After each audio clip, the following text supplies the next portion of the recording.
Welcome to the realm of intoxicating flavors and head-banging beer reviews.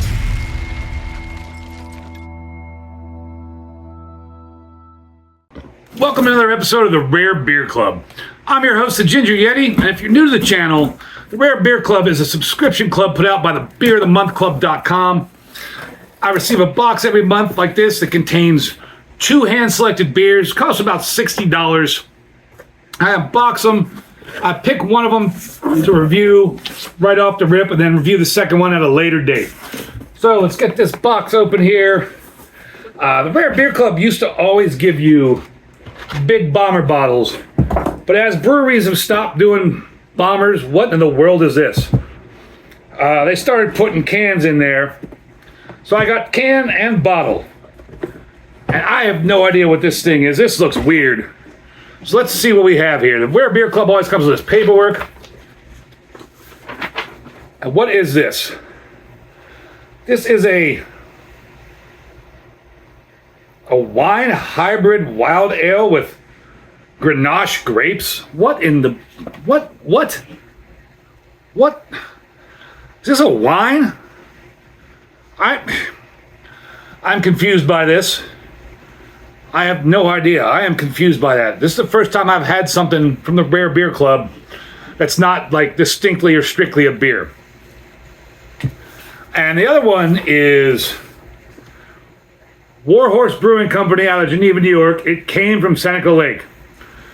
A Quadruple Hazy IPA. Huh. All right. Can't remember the last time or if I've ever had an IPA in the Rare Beer Club. Both of these might be pretty new to me as far as beers I've received at the Rare Beer Club. This is wild. This thing looks like a wine. And then have a Quadruple Hazy IPA. I was not prepared for either one of these. Rare Beer Club always suggests glassware. Teku, tulip, flute, or wine glass for this. IPA glass, tulip, snifter, or Teku for this.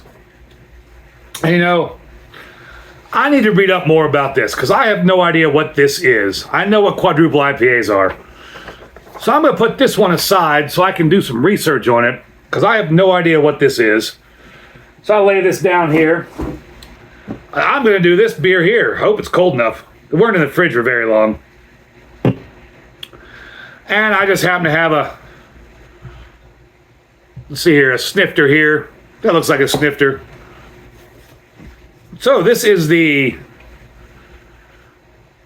Came From Seneca Lake from War Horse Brewing Company out of Geneva, New York. I don't know if I've ever had anything from War Horse. Take a look at the can here first. Kind of looks like a horror movie kind of motif on the can. A lot of craziness going on here. Definitely looks like a horror movie motif. Oh, wow, of course. Out of primordial depths to destroy your palate. Album pairing, Howlin' Wolf, Moaning in the Moonlight. Wow, that's cool. They have an album pairing. I've never seen that before on a can. 16 fluid ounces, 1 pint, keep cold, drink fresh. Well, man, I'm not drinking this fresh because this was canned on 6/16/2025. So this is almost a year old. Which is why I need to start burning through more of these Rare Beer Club beers. Hopefully it's still good. 10.4% ABV, Imperial Quad IPA, 45 IBUs. I would think there'd be a higher IBU if it's a Imperial Quad. Think New York, drink New York. What else is on here? Nothing else to speak of on the can here. Let's look at the paperwork. Man, I hope this beer is still in date. We'll find out, right? Founded in 2008 under the original name Barley Yards, War Horse Brewing Company has since evolved into a standout craft beer destination in the heart of New York's Finger Lakes region. Located at the expansive Three Brothers Wineries and Estates in Geneva, the brewery is the creation of the estate's owners, Dave and Luann Mansfield, who came into possession of the 40-acre property in 2006. They took an unusual approach right away, building 3 wine brands and 3 tasting rooms on the estate, each reflecting the individual personalities of Dave and his brothers. Wow, they have got 3 different wineries and 3 different tasting rooms on their same property. That's wild.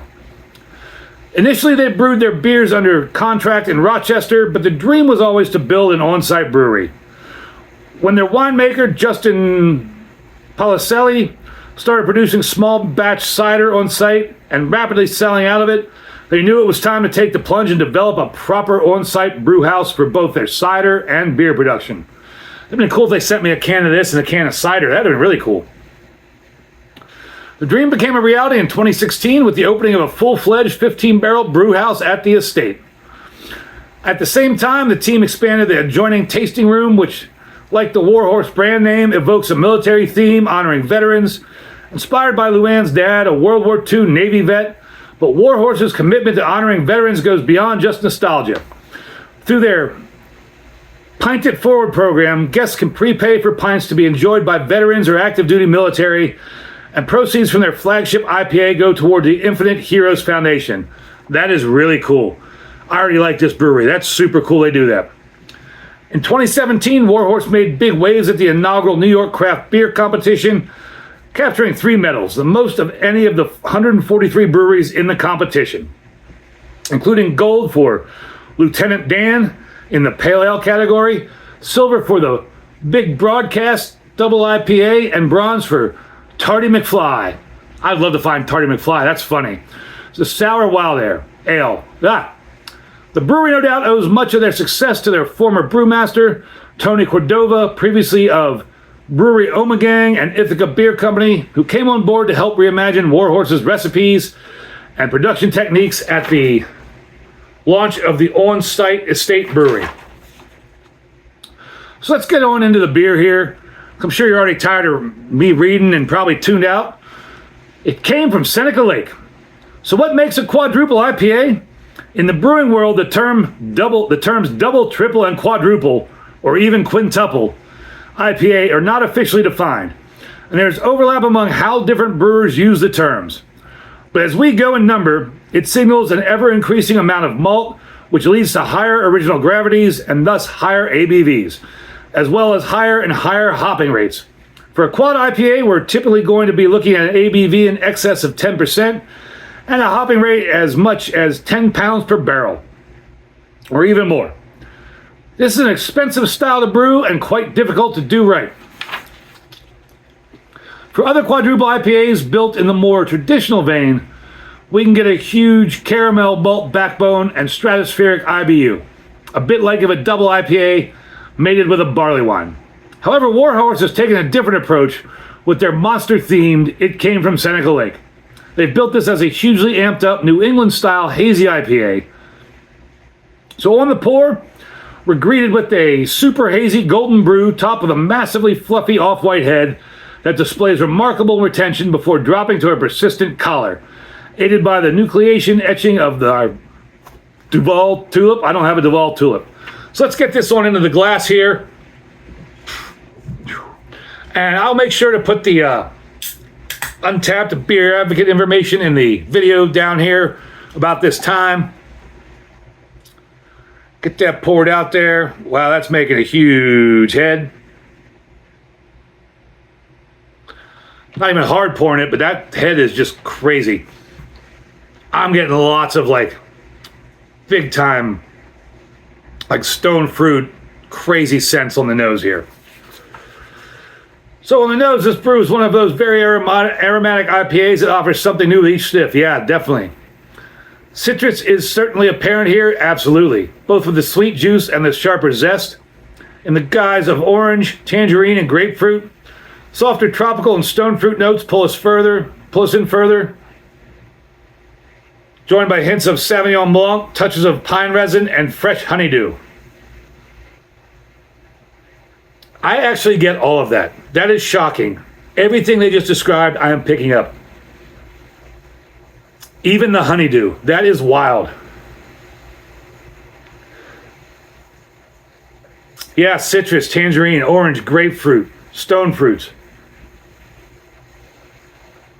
Little bit of pine resin, honeydew. I can't believe I actually pick up everything they're saying. Where was I? Crafted with 5 different very expensive hops. Citra, Hallertau Blanc, Mosaic, Simcoe, and Sabro. It's got a bit of everything, and it all comes through just super plush and inviting. I totally agree with that. I'm still shocked I can smell everything they're talking about. And color, yeah, that's like a golden yellow brew there. You can't see through it. Super, super hazy. The big, just fluffy, pillowy white head that's not going anywhere. It's leaving a little bit of like legs or something on the glass, but I mean, that's just hanging out there. Big, super pillowy white. I can't believe I picked up all those scents. Even the honeydew. That's wild that I smell the honeydew. So, should we take a sip? As we take a sip, the first things we notice is how very pillowy, creamy, and full-bodied this is, thanks to what was clearly a huge dose of oats and unmalted wheat to contribute lots of suspended proteins for big haze and big mouthfeel. Let's find out. Cheers, all you boozy watchers. I meant bougie. Wow. I'm an idiot. That is creamy.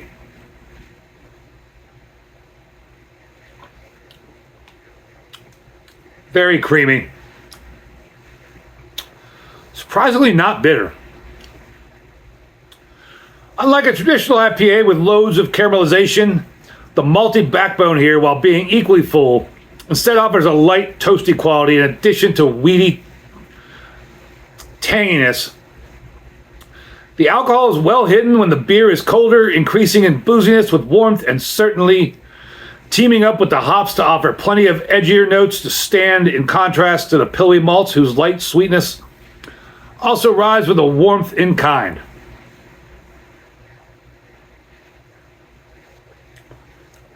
It's sweet, it's citrusy. I don't notice the booziness. Naturally, though, it's the hops which are the stars of our show, and they are quite luscious and vibrant. Big fruity esters and hop flavor combined for a bold cocktail of citrus, tropical fruits, and stone fruits. Decorated with a slightly evergreen or minty hint. I don't get the evergreen or minty hint, but yeah, everything else, citrus, tropical fruits, the stone fruits, that's all there. It's sweet fruits, sweet citrusy fruits. This is decisive.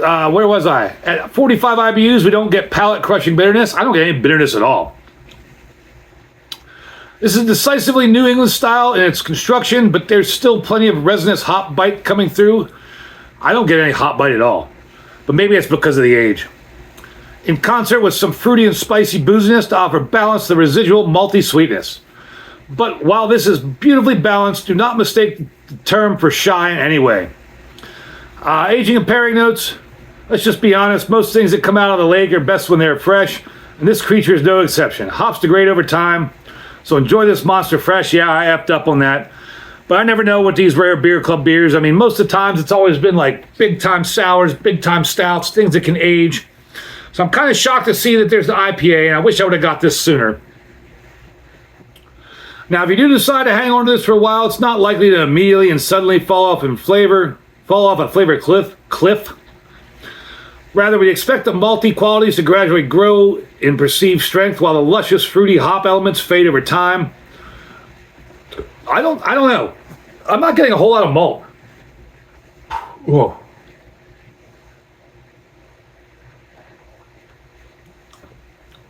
This is just like fruit juice. Sweet fruits, the stone fruits, the citrus fruits, like tropical fruits. No bitterness whatsoever. There's no real, like, it's crazy. There's no real hoppiness to it, like hop bitterness, no bitterness at all. But I don't pick up any maltiness either. It's just like sweet fruits, citrus fruits, tropical fruits. What's the ABV on this? 10.4? No way. Don't notice that at all. I mean, I don't know what this tastes like fresh, but I think this is perfect the way it is right here. This is delicious. Crazy to me that there's an IPA, a quadruple IPA in the Rare Beer Club, but I like this. I mean, again, I wish I would have got this more fresh, but maybe I wouldn't have liked it when it was fresh. As this is right here, War Horse Brewing Company. If you've made it this far in the video, War Horse Brewing Company from Geneva, New York. It came from Seneca Lake. You get 1.5 horns up. This is delicious. This is really good. I wish I would have had it fresh. I'm happy to have it now. I'm glad I got to it now. Definitely don't want to age this any longer, but this is tasty. If you made it to the end of this video, please give me a horns up down below in the comments. Thank you all for watching. I really appreciate it. Let me know if you want me to do anything different or change something with my Rare Beer Club videos. And as always, embrace the adventure.